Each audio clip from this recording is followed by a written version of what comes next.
Bismillahirrahmanirrahim. Assalamualaikum warahmatullahi wabarakatuh. Saya Syazwani binti Syahrudin, nombor matrik 1181645. InsyaAllah pada video kali ini saya dan ahli kumpulan akan membentang sebuah manuskrip yang bertajuk Collection of 3 Syair and 1 Hikayat. Video ini terbahagi kepada 3 bahagian yang utama, iaitu yang pertama deskripsi manuskrip, yang kedua analisa teks manuskrip, dan yang ketiga pengajaran serta kesimpulan. Tanpa melengahkan masa, kita teruskan kepada pengenalan manuskrip. Seperti mana yang saya telah sebutkan pada awal tadi, manuskrip ini bertajuk Collection of 3 Syair and 1 Hikayat. Melalui tajuknya sahaja dapatlah kita ketahui bahawa manuskrip ini terdiri daripada 4 karya. Yang pertama, Syair Orang Berbuat Amal, iaitu sebuah teks yang berkisarkan tentang 3 asas ajaran Islam, iaitu rukun Islam, rukun iman dan ihsan. Syair ini ditulis oleh Fakir Darul Aman.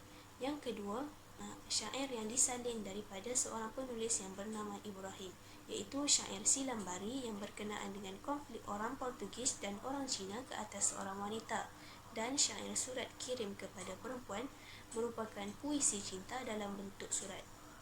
Dan yang terakhir, Hikayat Mi'raj Nabi Muhammad merupakan sebuah nota milikan milik Lebay Marim Padang Lalang.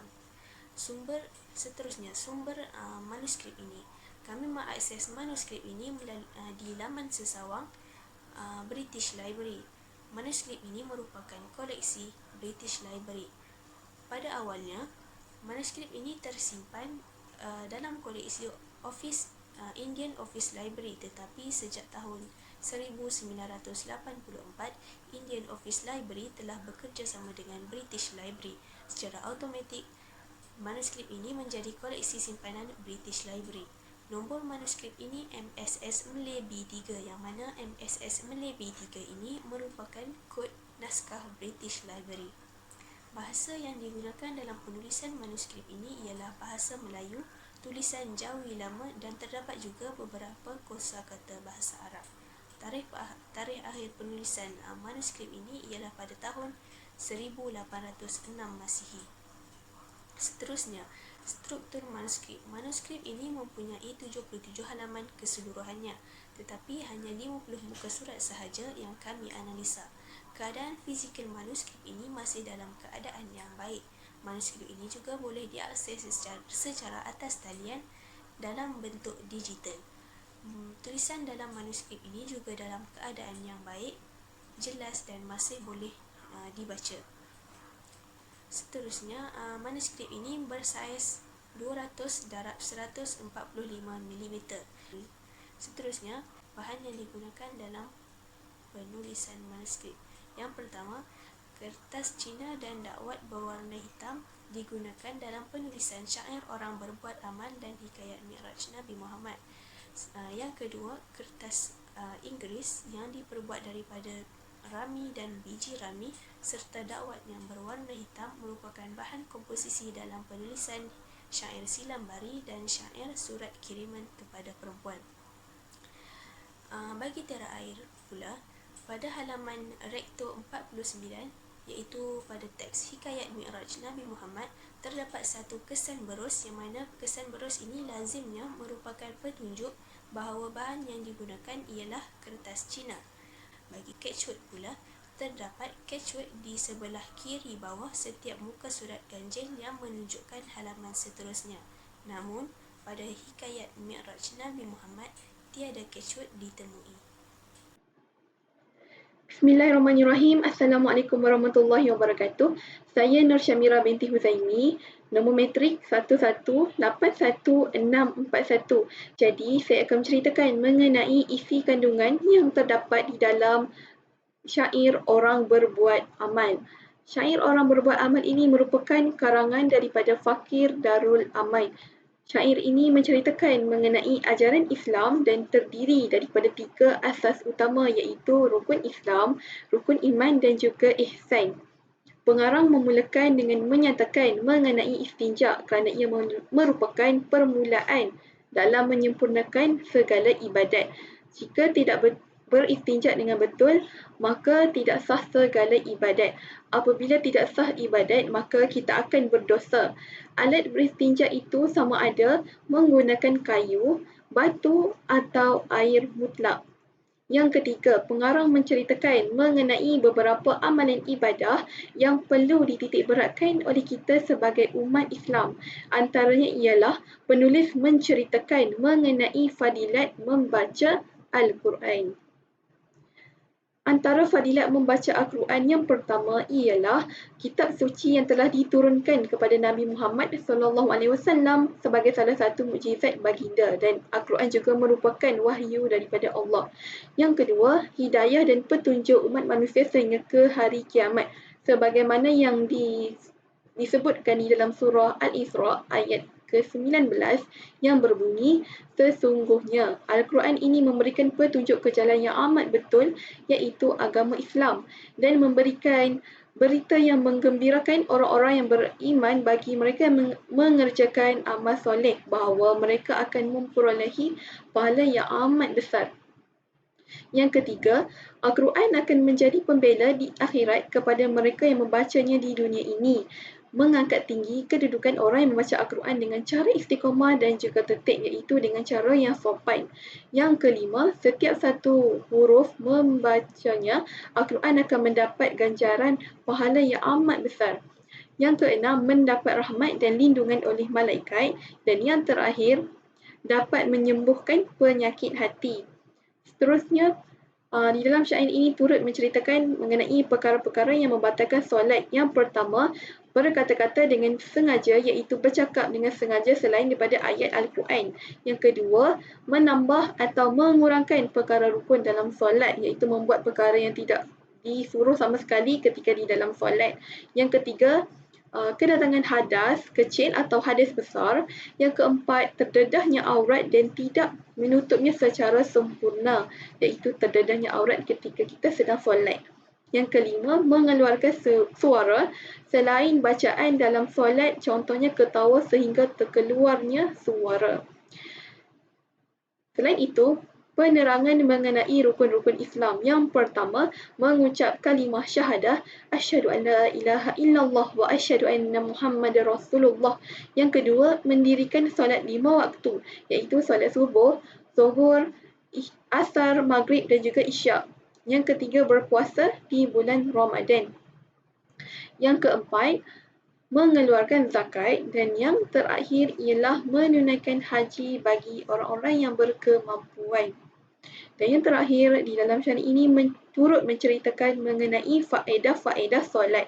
Yang pertama ialah ibadat solat juga menjadi kunci utama untuk kita mendapatkan rezeki yang halal dan diberkati oleh Allah. Kedua, solat adalah merupakan satu-satunya cara yang paling mujarab bagi seorang hamba yang ingin meminta pertolongan dan perlindungan daripada Allah Subhanahu Wa Taala. Dengan solat, jiwa orang yang beriman akan menjadi sangat tenang dan tenteram. Lantas, mereka dapat mengharungi segala ujian dan dugaan dengan tabah dan bertawakal kepada Allah Subhanahu Wa Taala. Jadi, dengan solat kita akan mengharungi segala cabaran dan dugaan dengan hati yang sangat tenang.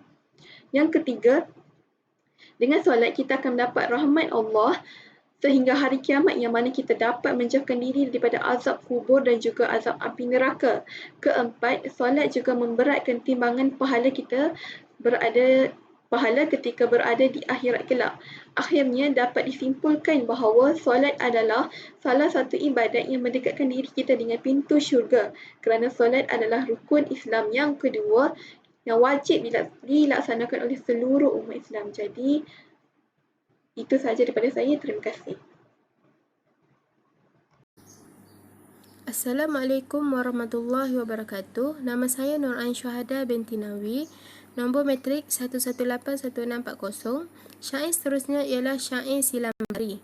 Syair Silambari disebut sebagai syair Sinyo Costa dan ia menceritakan mengenai konflik antara seorang Portugis dan orang Cina di Melaka terhadap seorang wanita, iaitu seorang saudagar muda Portugis bernama Sinyo Costa yang datang berdagang di Melaka dan terpikat dengan kecantikan Siti Laila Mayang, iaitu wanita Pegu Burma yang menjadi gundik seorang tauke Cina. Syair Silam Bari membayangkan sebuah bandar iaitu seperti Melaka yang dikuasai Belanda akhir abad ke-18. Pada permulaan abad ke-19 pula, ia menunjukkan sebuah kota dikelilingi istana, gedung batu dan rumah beratap genting, kedai tukang emas. Para pembeli yang roya menghamburkan wang untuk perhiasan bagi gundik iaitu isteri simpanan mereka. Bandar tersebut juga dipenuhi dengan sampan berdayung bagaikan jari-jari lipan, berulang-alik dari kapal dagang ke pantai, dan penduduknya tinggal di kota Melayu yang dihuni oleh berbilang bangsa iaitu Sinyo Costa dari Petuga, Siti Laila Mayang berketurunan Burma dari Pegu, suaminya seorang saudagar Cina, dan Milan Balu iaitu seorang balu tua yang berasal dari Bali. Terdapat beberapa sifat-sifat negatif yang disebut dalam syair ini. Yang pertama ialah mensyirikkan Allah. Pada mulanya, cinta pemuda Portugis Sinyo Costa terhadap Siti Laila Mayang tidak berbalas. Akan tetapi, pemuda itu tidak berputus asa meminta pertolongan dari seorang perempuan Milan Balu iaitu janda tua dari Bali untuk memberikan kain sapu tangan bunga sulam yang menyimpan bau tubuhnya sebagai ubat guna-guna kepada gundi itu Siti Laila Mayang supaya terpikat dengannya. Akhirnya, dengan bantuan ubat guna-guna tersebut, Sinyo Costa berjaya membawa lari Siti Laila Mayang dan dibawa pulang ke negerinya. Sifat yang kedua ialah lalai dengan aktiviti yang tidak berfaedah dan sia-sia. Cik Kowa adalah saudagar yang berasal dari Kuitang yang sangat kaya raya dan mempunyai lebih daripada 2 orang isteri. Cik Kowa juga adalah suami kepada gundik tersebut dan dia sentiasa melakukan aktiviti yang tidak berfaedah seperti mabuk sehingga tidak sedar isterinya Siti Laila Mayang diculik orang. Apabila saudagar Cina sedar dari mabuk, dia bergegas pergi ke tempat tidur isterinya dan melihat isterinya telah pun hilang, dibawa lari oleh Sinyo Costa. Saudagar Cina tersebut cuba mengejarnya untuk mendapatkan isterinya semula, tetapi usahanya hanya sia-sia kerana pemuda itu telah berjaya membawa lari gundik tersebut. Sifat yang seterusnya ialah sifat angkuh dengan kekayaan dan mementingkan diri sendiri. Golongan yang mempunyai kekayaan boleh melakukan apa sahaja dan inilah yang berlaku kepada Sinyo Costa dan Cik Kowa. Kedua-duanya sanggup berbunuh-bunuhan untuk mendapatkan seorang perempuan iaitu Siti Laila Mayang dan sanggup pula menghabiskan harta benda mereka untuk wanita ini. Pandangan cinta Siti Laila Mayang sememangnya hebat apabila dia berjaya membuat Sinyo Costa menghabiskan hartanya untuk mendapatkan cintanya. Sifat yang terakhir ialah sifat tidak jujur dan curang dengan pasangan. Keinginan Siti Laila Mayang untuk mendapatkan kesenangan menyebabkan dia curang dengan suaminya dan terpedaya dengan pujuk rayu sehingga Laila Mayang menyatakan kesediaannya untuk melarikan diri bersama Sinyo Costa dan meninggalkan suaminya iaitu saudagar Cina tersebut. Sifat ini adalah suatu sifat yang dibina oleh dunia perdagangan yang baru muncul dalam dunia timur selepas kedatangan barat. Akhir sekali, perebutan Sinyo Costa dengan Cik Kowa mencetuskan campur tangan raja apabila Cik Kowa menghadap raja dan dia sanggup pula menawarkan bayaran berapa sahaja asalkan orang yang melarikan isterinya itu dapat ditangkap.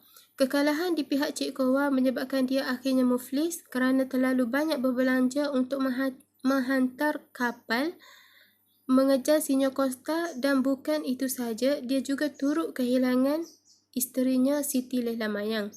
Percintaan di antara Sinyo Costa dengan Siti Laila Mayang menyimpan hasrat untuk hidup bersama sebagai suami isteri menunjukkan kepada kita bahawa orang Portugis bebas memilih pasangan hidup mereka. Semenjak dari mulanya lagi, orang-orang Portugis ini tidaklah sangat membanggakan keturunan bangsa mereka. Malah, mereka berkahwin dengan bebas. Kitab Silam Bari ini ditamatkan dengan kisah Feringgi ambil bini Cina di dalam negeri Melaka. Oleh itu, disebabkan peristiwa tersebut, terjadinya perang besar di antara Melaka dengan Belanda, iaitu Portugis. Assalamualaikum warahmatullahi wabarakatuh. Nama saya Khairunisa binti Muhammad Zuki. Nombor matrik 11816447. Seterusnya, tajuk ketiga dalam manuskrip ini ialah Syair Surat untuk Perempuan.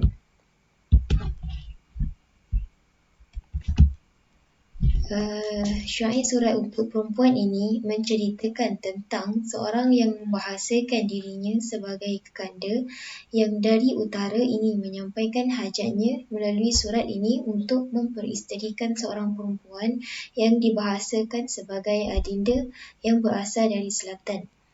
Kekanda memulakan syair ini dengan mendoakan adinda dan memuji adinda dengan mengatakan adinda seorang yang mulia, yang memiliki sifat yang boleh dijadikan contoh teladan dan juga menyatakan ramai yang menginginkan adinda kerana sifatnya itu.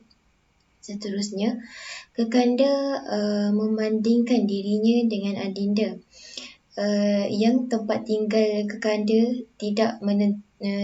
juga tidak menentu dan jauh beza dengan adinda.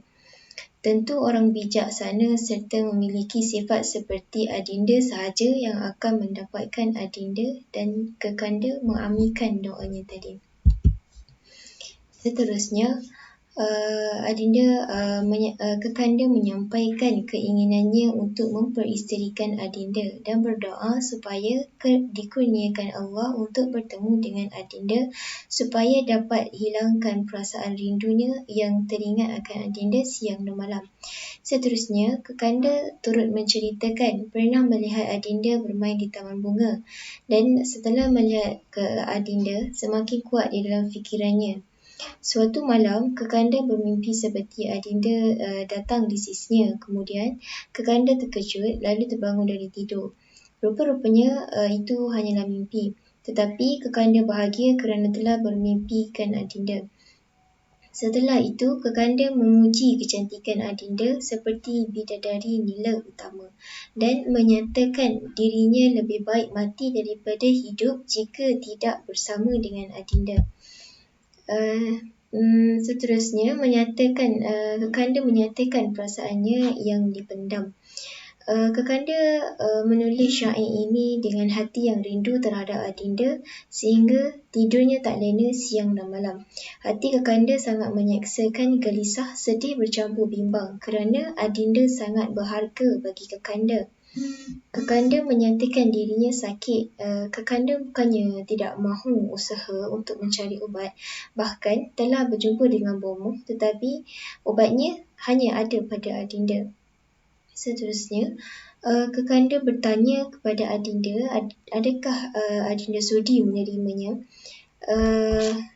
Di samping itu, kekanda turut menasihati adinda supaya tidak perlu berfikir apa yang Allah kehendaki dan adinda adalah teladan yang baik untuk diikuti sehari-hari. Kekanda telah merantau dalam masa yang lama dan berkasih dengan Allah serta meminta syafaat Nabi siang dan malam. Kekanda juga mengajak adinda berjanji untuk mati bersama-sama. Akhir sekali, harapan kekanda terhadap adinda. Kekanda menaruh harapan kepada adinda supaya sudi membaca surat ini. Tetapi kalau adinda tidak sudi, tidak mengapa katanya. Dinyatakan dalam syair ini, selepas kekanda menerima dan membaca surat dari adinda, hati kekanda tertambat, tidur tak lena, duduk pun tak senang sehingga terbayang adinda dalam tidur. Berakhir dengan menyatakan bahawa kekanda menyatakan bahawa takdir Allah tiada siapa yang sangka.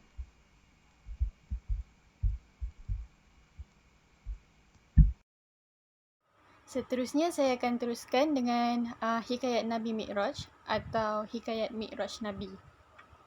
Okay, saya Azanur Aidila binti Azmi, nombor matrik 1181644. Okey, saya sudah ringkaskan peristiwa yang dilihat oleh Nabi Muhammad sepanjang perjalanan Isra' Mi'raj dan saya akan ceritakan serba sedikit perjalanan Isra' Mi'raj ini. Okey, baiklah. Telah terdapat perselisihan faham antara jumhur ulama mengenai tarikh sebenar berlakunya Isra' Mi'raj. Tapi lepas daripada itu, jumhur ulama berpendapat dia dah sepakat untuk menetapkan bahawa tarikh Isra' Mi'raj itu berlaku pada 27 Rejab, iaitu selepas Rasulullah dilantik menjadi Rasul kemudiannya iaitu setahun sebelum baginda SAW berhijrah dari Mekah ke bumi Madinah. Okey, peristiwa ini berlaku kerana kesedihan dan kedukaan Rasulullah akibat tentangan, ancaman, pemulawan, ejekan dan sebagainya yang dilakukan oleh kaum kafir musyrikin terhadap baginda. Pada masa yang sama, pada tahun itu juga dua tonggak utama yang telah menjadi tulang belakang gerakan dakwah ini, iaitu isteri baginda Sayyidina Khadijah dengan bapa saudara baginda iaitu Abu Talib. Kemudian akibat terlalu sedih, baginda beredar ke bumi Taif. Tapi setelah sampainya ke bumi Taif, dakwah baginda bukan saja ditolak tetapi turut dimaki dan disakiti. Oleh sebab itu, Allah menjemput Rasulullah untuk Isra' Mi'raj bagi menggembirakan kembali hati baginda. Kemudian sebelum perjalanan itu, malaikat Jibril dia membedah dan membersihkan dada Rasulullah dengan air Zam-Zam. Kemudian didatangi oleh sejenis binatang yang ditunggangi bernama Buraq. Okey. Setibanya di Masjidil Aqsa, Rasulullah SAW terus masuk ke dalam masjid dan menjadi imam solat 2 rakaat kepada para anbiya dan mursalin. Kemudian selesai proses Isra', Rasulullah diangkat ke langit melepasi 7 lapisan langit. Kemudian baginda di setiap tangga, baginda ditemukan dengan nabi-nabi terdahulu seperti Nabi Adam, Nabi Isa, Nabi Yahya, Nabi Yusuf, Nabi Idris, Nabi Harun, Nabi Musa dan Nabi Ibrahim. Setelah itu, Rasulullah SAW telah dinaikkan ke Sidratul Muntaha untuk bertemu dengan Allah dan menerima perintah fardu solat sebanyak 50 waktu. Kemudian Rasulullah SAW bertemu dengan Nabi Ibrahim dan Nabi Musa. Kemudian Nabi Ibrahim dan Nabi Musa menyuruh baginda untuk merayu kepada Allah agar diberi keringanan untuk mengurangkan jumlah waktu solat kepada 5 waktu sehari. Seperti yang kita telah lakukan sekarang ini. Okey, setibanya di Mekah, Rasulullah SAW menceritakan berkenaan peristiwa Isra' dan Mi'raj tersebut kepada masyarakat Mekah, tetapi orang-orang kafir tidak mempercayai kata-kata baginda, malah ada yang telah memeluk Islam kembali menjadi murtad. Peristiwa itu juga menyebabkan Sayyidina Abu Bakar mendapat gelaran As-Siddiq, iaitu membenarkan apa sahaja yang Rasulullah cakap tanpa perasaan berbelah bagi. Kesimpulan keseluruhan manuskrip, faktor kesempatan hidup untuk bersaing dalam dunia kosmopolitan perdagangan menyebabkan ramai kalangan wanitanya terperangkap dan terjerumus dengan cinta tiga segi. Kemudian, sebagai umat Islam, kita seharuslah patuh kepada perintah Allah, iaitu dengan melakukan segala suruhannya dan meninggalkan segala larangannya. Ketiga, mengambil iktibar di atas setiap kejadian yang telah berlaku dan jadikan sebagai pengajaran buat masa akan datang. Keempat, percaya kepada rukun iman yang keenam, iaitu beriman kepada qada dan qadar. Kemudian, kepentingan Masjidil Aqsa yang menjadi kiblat pertama kaum muslimin. Okay, pengajaran yang saya dapat daripada keseluruhan manuskrip ini adalah Nabi Muhammad adalah sebaik-baik contoh yang perlu diikuti. Kedua, sebagai seorang manusia, kita haruslah sentiasa mendoakan kesejahteraan dan kebahagiaan orang lain. Ketiga, wanita tidak boleh menyembunyikan sifat negatif antara satu sama lain. Keempat, kita haruslah mematuhi semua perintah Allah. Sekian, terima kasih.